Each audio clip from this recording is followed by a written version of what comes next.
Hindi tanan sa social media nga makita ninyo. Patihan ninyo. Kay miyaras ang iba nga naghahambal. Ang ilang nga kabuhi daw sa ka-perfect. Galing ka matuuran. Daw sa kabuhisit. Pero antis naman ta magkutso-kutso. Manduryaw mayong adlaw sa inyo. Kag tani kamo naman ang ara sa maayong nga kahimtangan. Kag madamo gid nga salamat sa inyo nga paglantaw. Kag pagpadayon nga pagsuporta sa akong mga videos. Halong gid kamo dira. Nahambal ko ato nga tanan sa social media, hindi niyo pagpatihan kay nga ang uso naman subong trending video. Ang isa kasikat nga vlogger nga si Tim Sawyer kag ang asawa niya nga si China nag-live sang inaway nila.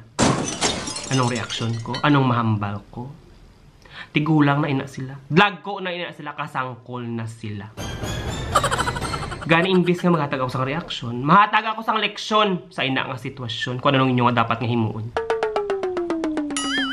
Una nga sitwasyon, ang abyan ni Tim naghimo sang video. Nga daw somehow, ginasokmatan siya. Kahit sang una kung sang wala pa siya, amo nang nagbulig sa iya. Pero sang ina nagakinahanglan, wala gid nakabulig sa iya. Ang leksyon sa amo sina ang sitwasyon, simple.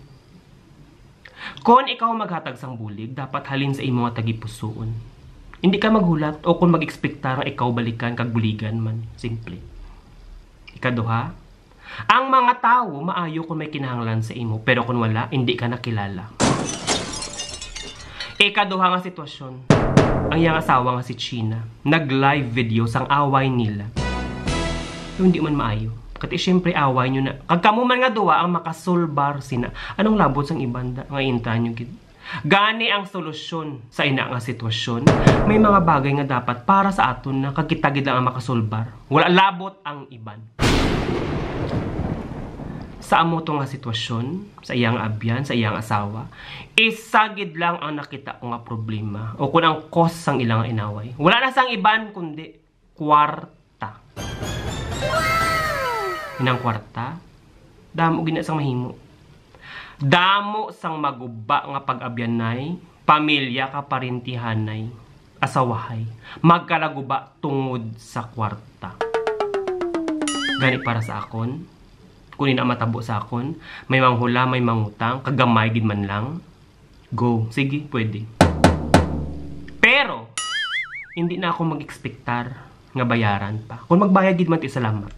Pero kung hindi, okay lang. Hindi maglain ang akon nga buot, kaya ti gamay man lang. Amo na wala ko ikapahulam sa dagko gid nga kwarta. Dagko nga kantidad wala gid. Kay para, hindi na lang maglain akon buot. Kung wala sa pag-abyanay o kung pamilya o kung kaparintihan nga magkalaguba. Pero, hindi nyo man paghalaha. Hindi nyo man pag-abusuha. Inang kadahulam ninyo, hindi na lang kamoy magbayad. Hindi man insakto, ina. Kasi syempre inang kwarta, pinangabudlayan ko man, ina. Gani ko manghulam ka mo, be responsible kag bayaran, ina. Pero kung hindi, gid. Natandaan ko na, wala akong kakalipat, Hindi ninyo paghulaton nga mapuno inang gantangan. Kay kung mag-awas, kag mapuno. Inang gantangan, yampak sa inyo ulo. Hindi lang na, pating halo, lukdohon nyo.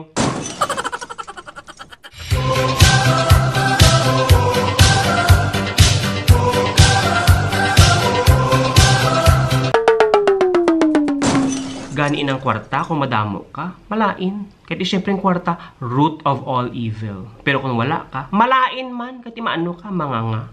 Gani hagan-hagana. Hindi gid paghalaha.